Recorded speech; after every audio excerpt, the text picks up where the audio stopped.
common type of example in a lot of problems involving angular momentum, especially on the AP exam, are examples of what I refer to as stick problems. So you saw a stick problem, for example, the sweet spot on a baseball bat in my previous lecture. Here in this lecture, I'm going to take you through 3 common examples of stick problems, much of which occurs in some manner on the AP Physics C exam. Sometimes you'll see it certainly in homework problems as well. Okay, so the first of these 3 problems is going to involve flicking a pencil. So take a pencil, we'll assume it's a uniform stick of mass m and length L, and then basically what we do is we give it a flick. We do something like this. And as we do, it undergoes a translation and it also undergoes a rotation. Okay, now I'm going to need some board space here in order to complete this problem and the ones that follow. So let me go ahead and retilt my phone. So give me a moment to do so.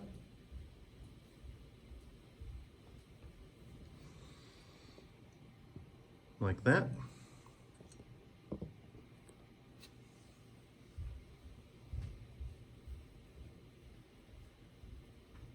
Okay, now let's go ahead and examine this first stick problem, flicking a pencil, in the context of a problem. Okay, so go ahead and copy the problem down into your notes as I read it here.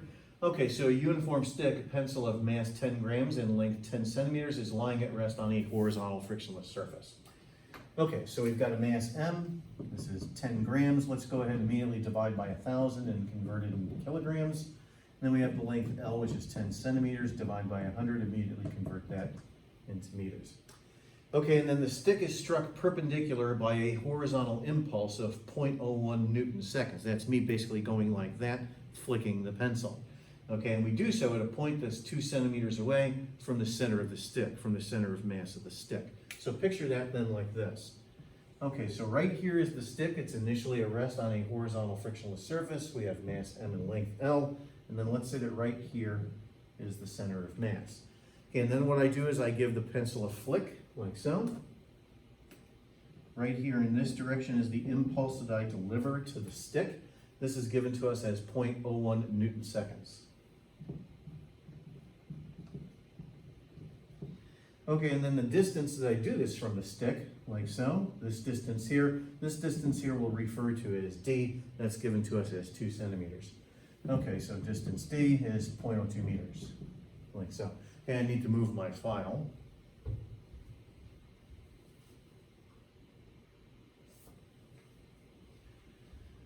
Okay, and then what we're asked to describe here is the subsequent motion. So, like we've seen in a previous example, the skater problem, for example, when describing the subsequent motion, we need 2 things. We need a description of the translation, and then we also need a description of the rotation.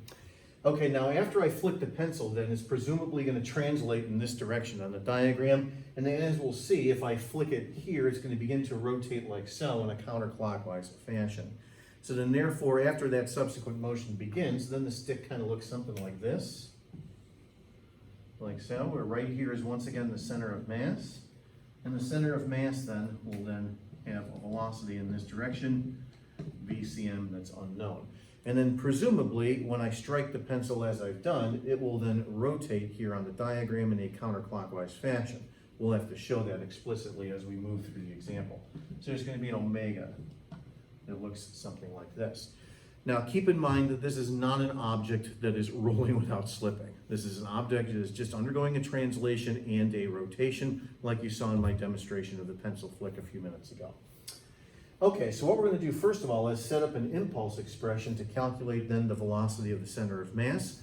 So recall that the impulse J is equal to the change in the momentum of the center of mass. So then therefore J is equal to the final momentum mvcm minus 0 because the pencil begins at rest. Okay, and then very simply all that we do is solve for VCM. Easy enough. So that's the impulse divided by the mass. Let's go ahead and calculate that value. Okay, I need to grab my calculator. Okay, so I have here, let's see, what was the impulse? 0.01, so 0.01 Newton seconds, and then divide that by the mass of 0.01 kilograms, and that just works out to be 1 meters per second, like so.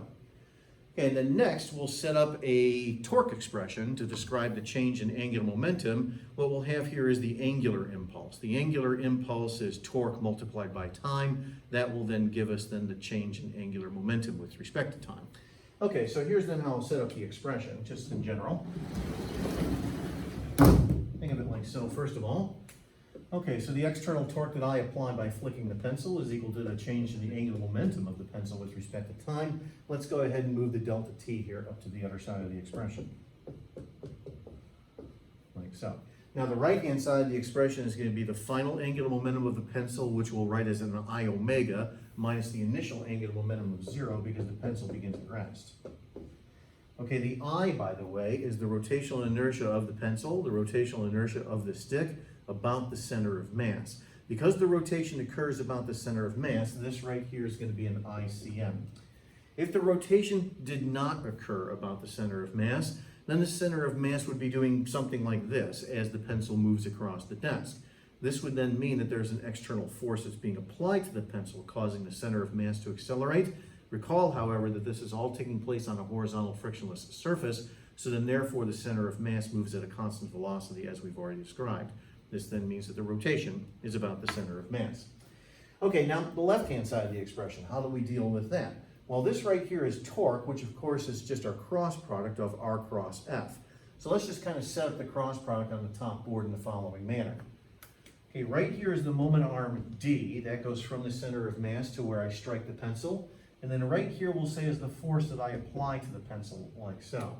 So then therefore, if I go R cross F, notice that I end up with a torque vector that comes out of the page, like so. And then therefore, the subsequent rotation, like so, will be in a counterclockwise fashion as we've already begun to describe. Okay, so this torque then is equal to D times F times the sine of 90 degrees. And then therefore, all it will do is take that torque and multiply it by time. So dF delta t, like so, here on the left-hand side of the expression. And this right here, of course, is the impulse J that we were given. So D times J is equal now to ICM, which for the stick, if you recall, is 1/12 ml squared, and then times omega. Now, all that we do is we solve for omega. This guy right here is not a VCM over R or anything like that. The rotation has nothing to do with the translation. All right, so let's just cross multiply and solve for omega. So let's see what we get here. 12dJ over ml squared, and then we'll end up with something here in terms of radians per second. Let's go ahead and calculate it to finish the problem. Okay, so 12 and then multiplied by D, which was 0.02, and then multiplied by the impulse, which was 0.01, and then divided by, let's see, 0.01 times 0.1 squared, and I end up then with 24 radians per second, like so. Okay, it's interesting, by the way, to see what happens in this problem. For example, if D is equal to 0, in other words, if you strike the pencil right at the center of mass, well, if D is equal to 0 in this expression, this then means that the final angular momentum is going to equal 0. Therefore, the stick won't rotate if you strike it right at the center of mass. Okay? All right, so that's the pencil flick problem. That's the first of 3 that we'll take a look at here in this video. Let me go ahead and do some erasing. Okay, so the next 2 problems have to do with collisions that occur between objects and sticks on a horizontal frictionless surface. Once again, these are all pretty common examples that occur on the AP Physics C exam in some cases. Usually on the AP Physics C exam, of the 3 free response problems, you could pretty much count on one of those 3 free response problems as being a rotation problem. Stick problems feature pretty prominently in these examples. All right, let me go ahead and move my file.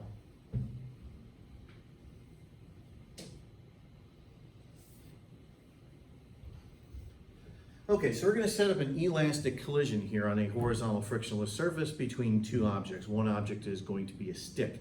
So because it's going to be an elastic collision, we'll have 3 things conserved as this all occurs on a horizontal frictionless surface. We'll have linear momentum conserved, kinetic energy conserved because it's elastic, and also angular momentum as well. Okay, so let's go ahead and begin to examine the example.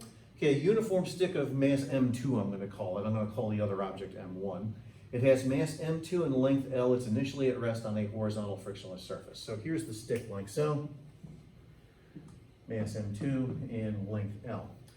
Okay, it is then struck perpendicularly by a mass M1 that's initially moving at a speed of V1 naught. It then collides elastically with the stick a distance d away from the center of the stick. Okay, so right here is the center of mass of the stick, like so. And then right here we'll say is the object of mass M1. Okay, the instant prior to the collision, it's moving in this direction like so with a velocity v1 naught, and then it's striking the stick a distance d away from the center of the stick. So right here is that distance d. Okay, let me move the file.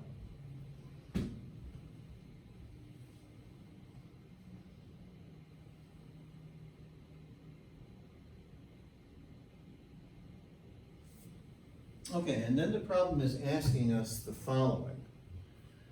What is the mass m1? What we need to do is solve for m1 here in terms of these given variables.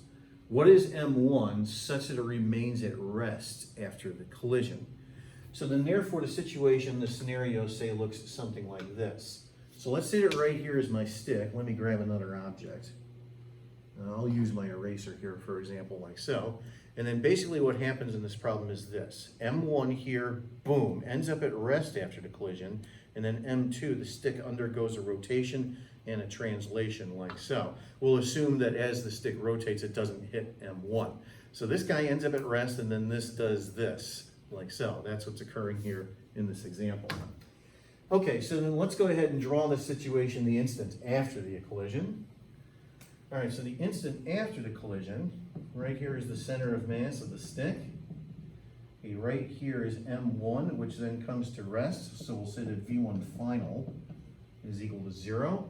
But then the stick, as I've described, begins to translate, and it also begins to rotate, just as I demonstrated. So right here is going to be a translation describing the stick. We'll call this VCM, like so. And then right here, presumably, once again, this stick will rotate in a counterclockwise fashion. There is going to be an omega. Okay, the omega has nothing to do with VCM. Once again, this is not rolling without slipping. Okay, so then what we have to do is set up our three conservation equations and then run through the math such that we solve for M1 in terms of the given variables. So let's set up our conservation of linear momentum expression first. So we'll go ahead and write it as delta P1 plus delta P2 is equal to 0. Okay, so change in momentum, first of all, of this object M1. So its final momentum is 0 minus the initial M1 V1 naught. Okay, and then we have the stick. So its final momentum is going to be M2 VCM minus then 0 because it initially begins at rest, like so. And then let me just go ahead and clean up this expression a little bit. And when I do, I end up with this. Like so. Okay, and then next we'll go ahead and set up our conservation of kinetic energy expression. Once again, it's an elastic collision. So delta K1 plus delta K2 is equal to 0. Okay, recall in the elastic collision that the 1/2 in 1/2 mv squared cancels out. So let's just not even bother writing it down. And so then therefore the final kinetic energy of the object M1 is 0 minus its initial M1 V1 naught squared. And then we have the change in kinetic energy of the stick. So its final kinetic energy. The final kinetic energy of the stick is going to be a combination of translation and rotation. Okay, the rotational kinetic energy is a 1/2 I omega squared. That 1/2 is going to cancel as well. So let me go ahead and write down first of all its translational kinetic energy. That's M2 VCM squared. But then we also have its rotational kinetic energy plus 1/2 I omega squared. The I is the rotational inertia about the center of mass of the stick, because once again, the rotation occurs about that point. Okay, so let's go ahead and write down the rotational kinetic energy. It's going to be ICM omega squared, like so. Once again, the 1/2 is already canceled out. And then minus the initial kinetic energy of the stick, which is equal to 0, because the stick begins at rest, like so. So let's go ahead and clean up that expression a little bit. I'll go ahead and write it over here. So we're going to have the initial kinetic energy of the system basically equal to the final kinetic energy.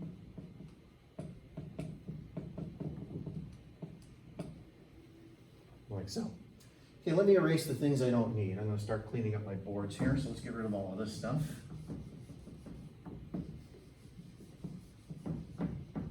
Like so.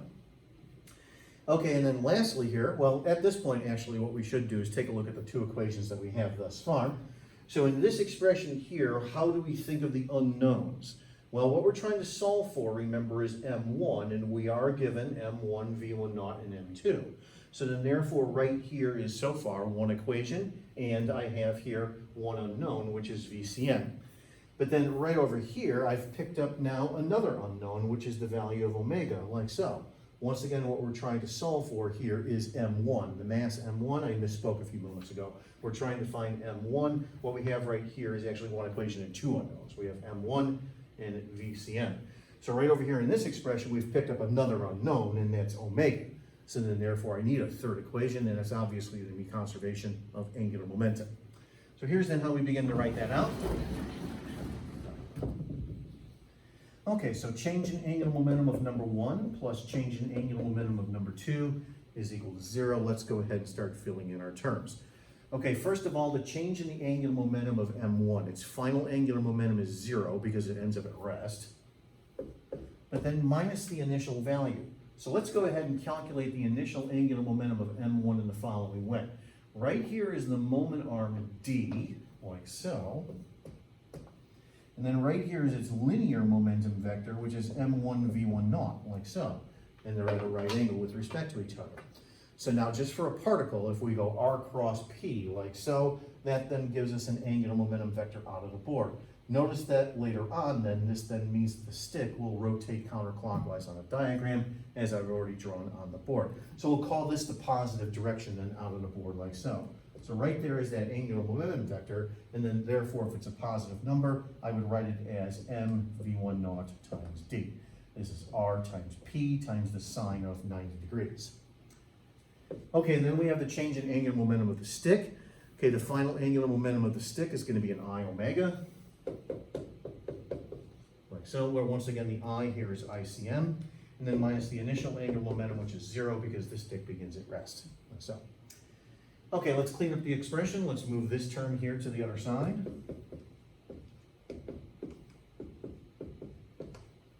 Like this. And that is now the third of my 3 equations and 3 unknowns. Okay, so at this point what I have to do is I have to plow through the algebra.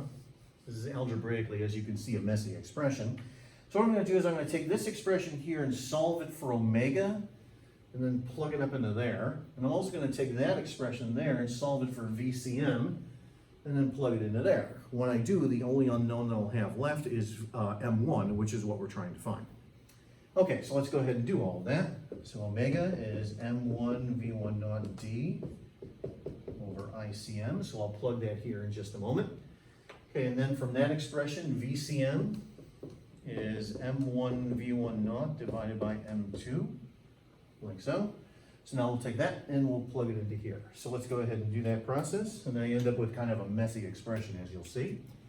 So I get M1 V1 naught squared equals then M2 times VCM squared. So this guy here squared. So M1 squared V1 naught squared over M2 squared. Like so. Okay, let me just double check that as I go here. Okay, and then plus ICM times omega squared, so times this guy squared. So M1 squared, V1 naught squared, D squared over ICM squared. Like so. So, as I said earlier, as you can begin to see, this is definitely a bit of a mess. Okay, once again, let me check myself here as I proceed. So this guy here squared is that, okay? All right, let's get rid of the stuff we don't need. Like so. And now at this expression here, let's begin to simplify.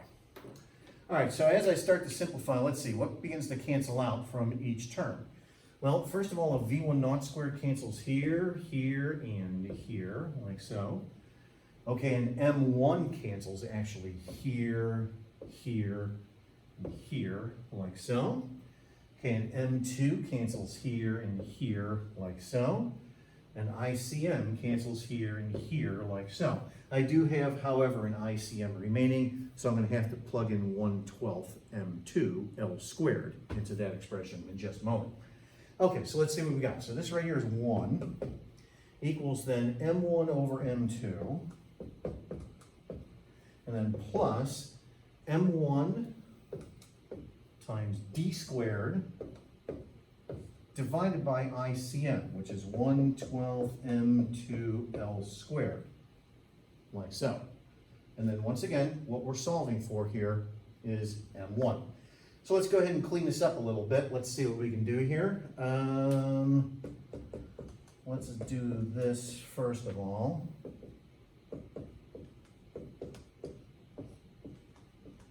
m2L squared. There we go, like so. And now basically what I'm going to do here at this point is I'm going to pull the m1 out here from each term and then eventually cross multiply it all over to the other side. So I'll just do it that way, that's fine. Okay, so 1 equals m1 now times the following quantity. 1 over m2 plus 12d squared over m2L squared, like so. And then we'll just take the parentheses and move it down to the denominator on either side, and good enough.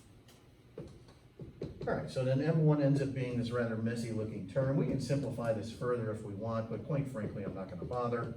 We'll just leave it like this as our answer. Okay, so we end up with that as the answer. And then you say, okay, well, so what? Okay, well, watch this.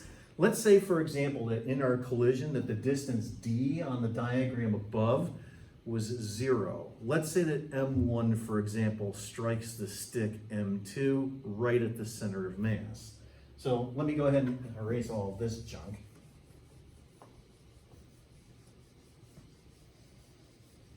Like so, and now let's ask the following question. What happens if d is equal to 0? Well, if d is equal to 0, this term here completely drops out. And then notice what you're left with. You get m1 is equal to m2. This is our one-dimensional elastic collision between objects of equal mass. Recall the pool ball collision problem, the head-on pool ball collision problem from back in chapter 9 in the unit on linear momentum. So you have an exchange of velocities, if you recall, in the situations involving elastic collisions between objects of equal mass. So the cue ball in our problem back in chapter 9 initially had a speed of 1 meter per second, and the target ball was initially at rest.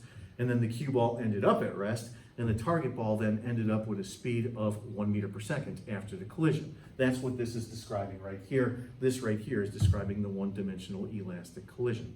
So you can kind of think of it this way. The one-dimensional elastic collision is more or less a special case, if you will, of this more general expression right here in this collision problem that we just completed.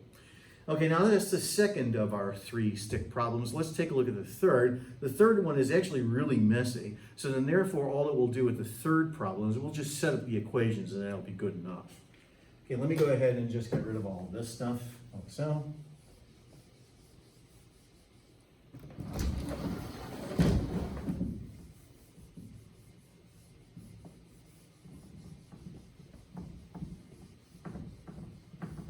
And now let me move my file.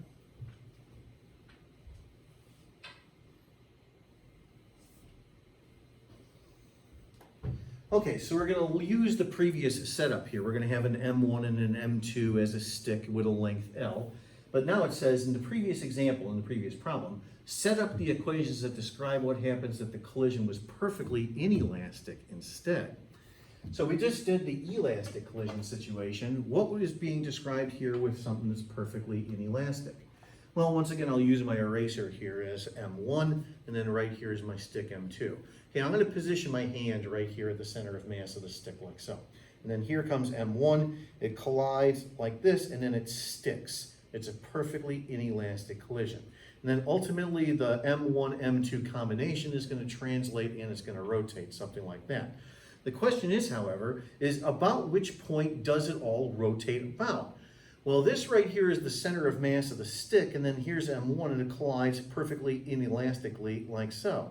Does the rotation then occur about the center of mass of the stick as the objects translate? No, it rotates instead about the center of mass of the system, which is down here somewhere like so. So recall that the rotation always has to be about the center of mass of the system, and the reason for that is because if it wasn't, this would then mean that the center of mass of the system is undergoing some sort of acceleration. There would be an external force applied to it that's causing that. Not so in this case, because it's all occurring on a horizontal frictionless surface. So this right here is the center of mass of the system, and then here comes this guy like so, and then they do something like this. So they translate and rotate, and the rotation is about the center of mass of the system. That's the key to setting up and solving this problem. Once again, however, we're just concerned with setting up the equations, and that's good enough. Okay, so then here's how we'll go about treating this example. Let me use the same color scheme as before. Okay, so here's my stick of mass M2 and length L. Right here is the center of mass of the stick, like so. However, the center of mass of the system, I'm going to say is right here somewhere, like so. This is the CM that we're going to concentrate on. Okay, and then here comes my object, like so, M1. It's initially the instant prior to the collision, going like so at the V1 naught, and then the following happens. Right there is the center of mass of the system, like so.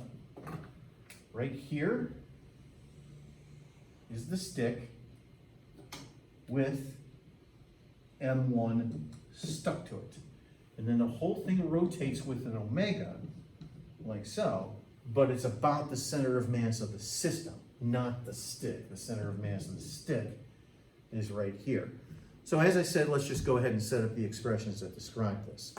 Okay, now in this case, it's a perfectly inelastic collision that's occurring on a horizontal frictionless surface, so two things are conserved. The linear momentum is conserved, and the angular momentum is conserved. This is not an elastic collision, so there's not going to be a kinetic energy expression here. Okay, let's go ahead and set up our conservation of linear momentum. The easiest way to describe it, however, in this case is just total up all of the linear momentum prior to the collision and set it equal to all of the linear momentum after the collision. Okay, so the linear momentum prior to the collision of the system is just M1 V1 naught. So we're going to call this P naught and then P final over here after the collision occurs. So M1 V1 naught, like so. Okay, and then the final momentum of the stick object system, that is going to be the total mass M1 plus M2 and then multiplied by VCM.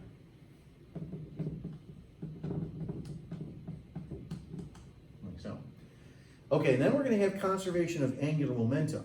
About which point should I calculate the angular momentum? I should always do it about the point through which the axis of rotation passes.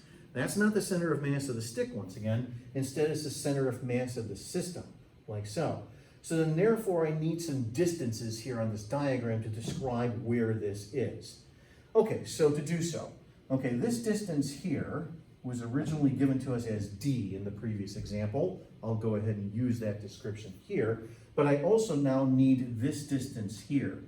This distance here is going to be the position of the center of mass relative to the center of mass of the stick. I'm going to go ahead and describe this distance here because in order to do so later on, I'm going to have to use parallel axis theorem to describe the rotational inertia of the stick.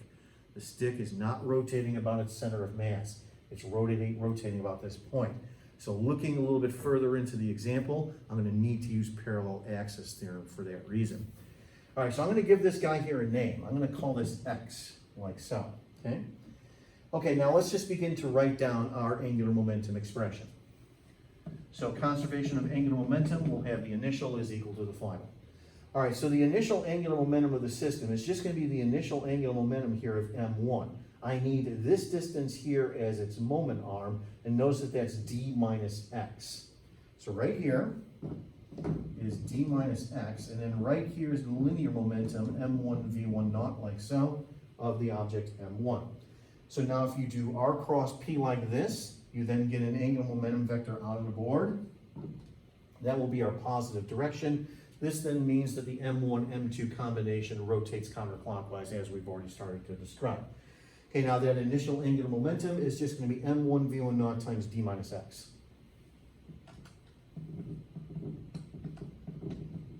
Like so. Okay, and then we have the final angular momentum on the other side of the expression. This is going to be what I'm going to refer to as an I total, the total rotational inertia of M1 and M2 times omega.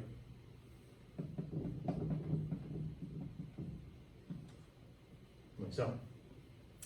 Okay, now I basically need to fill in two more things here as we proceed just to finish the example. I need to come up, first of all, with a description of the distance x in terms of the given variables. So let's go ahead and do that. The position x right here is describing the position of the center of mass here relative to this point.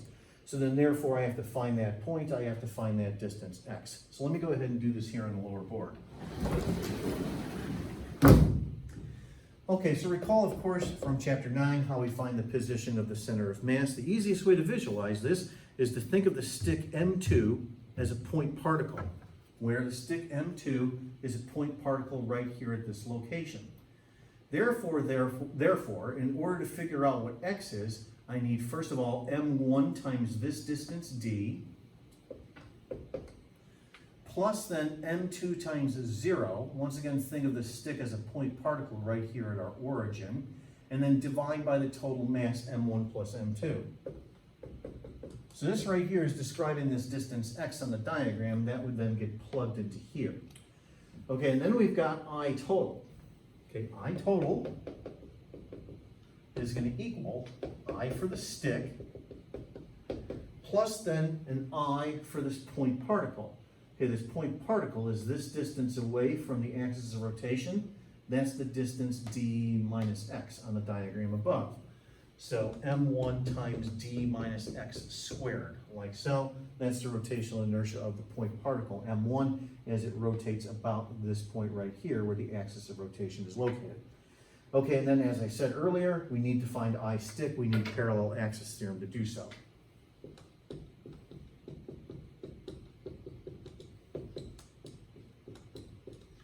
Okay, so I stick, using parallel axis theorem, is ICM plus MH squared, where if you recall in parallel axis theorem, the distance h goes from an axis passing through the center of mass of the stick to the new axis, like so, which is our distance x on the diagram above. So that's going to be m2 times x squared for that reason, like so. Or once again, x is this value here. Okay, then, just completing this description here, this right here is going to be a 1/12 m2l squared, and then plus m2 times x squared, like so. So then therefore, if we were given some sort of numerical example at this point, what we would have to do is take this value of x and then plug it into there. We would have to take the value of x and plug it into here, take I stick and plug it all into here to give us then I total, which would then all get plugged into there. So that's why I don't bother to do a numerical example in this problem, because it's kind of a mess, as you can see, but just setting up the expressions is what's most important. Okay, so that's the last of these stick examples.